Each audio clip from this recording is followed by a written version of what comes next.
কিছু মানুষ আমাদের জীবনে ঝড়ের মতোই আসে, আবার ঝড়ের মতোই উধাও হয়ে যায়। তারা কেন আসে, কি করতে আসে, তারা হয়তো নিজেরাও জানে না। তো হে গাইজ, আমার একটা নিউ ব্লগে তোমাদের স্বাগত জানাই। আর আজকের ভয়েসটা একটু অন্যরকমভাবেই দিচ্ছি। তো দেখো, আমি এদিকে একটু বেরিয়ে পড়েছি, কারণ আমার একটু কাজ ছিল। আর এই যে আমরা এখন ভিডিও বানাচ্ছিলাম, তো এখন ও বাড়ির দিকে যাচ্ছে আর আমি আমার কাজের দিকে। তো দেখো, এদিকে আমি বিফোর আফটারটা দেখাচ্ছিলাম, যেহেতু আমি এই প্রফেশনেই রয়েছি, তো তোমাদের সাথে আমার ইচ্ছা হলো একটু না শেয়ার করি। তো দেখো, বিফোর আফটারটা কেমন হয়েছে অবশ্যই জানিও। আর আমাকে বলছে কি, তুই কী করছিস? তো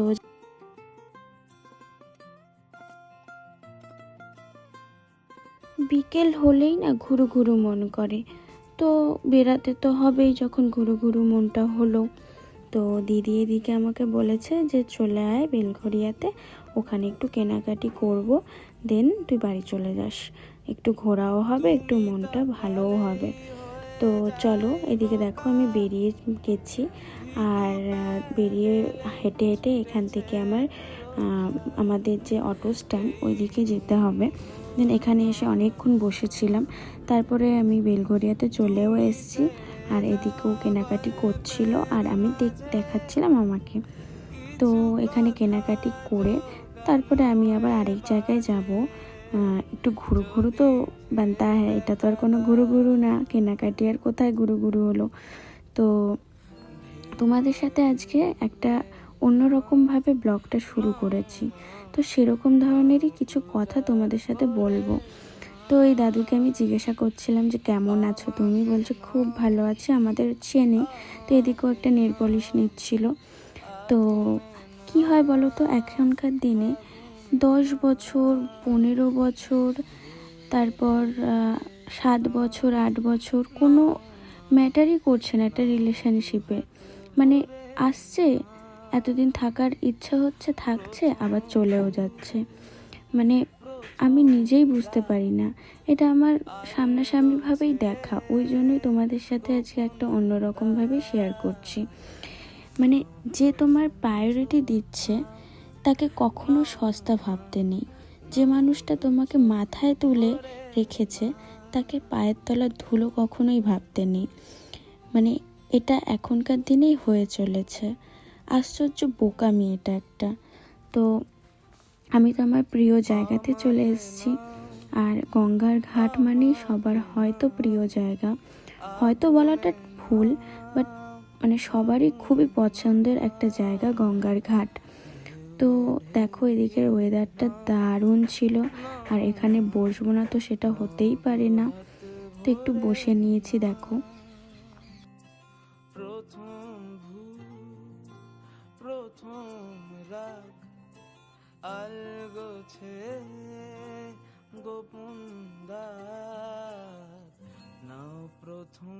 যারা নিঃস্বার্থভাবে ভালোবাসে, যারা নিঃস্বার্থভাবে তোমাকে পেতে চায়, তোমাকে ভালোবাসতে চায়, সেই মানুষগুলোকেই দিন শেষে ঠকতে হয়। আর এটাই এখনকার দিনে হয়ে চলেছে। অবশ্য তোমরা সবই এইসব জানো, কিন্তু আমার কেন জানি না একটু আজকে মনে হলো যে তোমাদের সাথে এরকম কিছু কথা শেয়ার করতে। তো এদিকে আমি তারপর একটু ফুচকা খাচ্ছিলাম। আর এদিকে দেখো, কাকু দিচ্ছে, খুব ভালো বানিয়েছিল। তুমি তাকালেই হয়ে যায় বোকা, ভিতু প্যাডেলে ছুটেছে এক রোখা, এই ঘুম ঘোর। এবার বাড়ি ফেরার পথে সত্যি ওখান থেকে উঠে আসতে ইচ্ছা করছিল না। তারপর ফেরার সময় দেখলাম ভুট্টা বিক্রি করছে, তো খাবো না এটা তো হতেই পারে না।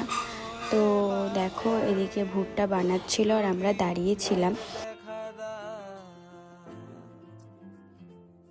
কাকু কখন দেবে আর আমি কখন নিয়ে বাড়ি যাব তার জন্যই অপেক্ষা করছিলাম। আর এদিকে কাকু লেবু আর নুন মাখিয়ে দিচ্ছিল, মানে জাস্ট ওয়াও লাগে আমার ভুট্টা খেতে। আর এদিকে দেখো দিয়েও দিচ্ছিল, এবার বাড়িতে যাব। তো এখানেই ব্লগটা শেষ করছি। তোমরা ভালো থেকো, সুস্থ থেকো। আমি এদিকে ভুট্টা খাই, টাটা।